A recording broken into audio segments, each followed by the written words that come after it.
আমি এই হাদিসটির প্রেমে পড়ে গেছি। আপনি যখন নীরবে ঘরে বসে কান্না করেন, আল্লাহ তখন ফেরেশতাগণদের উদ্দেশ্য করে বলেন, কোন জিনিস আমার এই বান্দার চোখে পানি আনলো? ফেরেশতাগণ বলেন, আপনার বান্দা সুখে নেই, আপনার বান্দা অনেক দিন হাসেনি।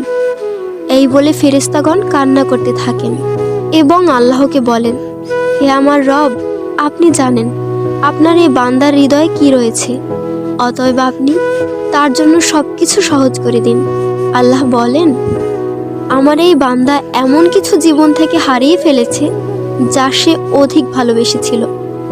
অতএব আল্লাহ বলেন, আমি শপথ করছি, আমার বান্দা তার জীবন থেকে যা হারিয়েছে এর চেয়ে উত্তম জিনিস তাকে এনে দেব, যা দেখে দুনিয়া ও আখিরাতের সবাই বিস্মিত হবে।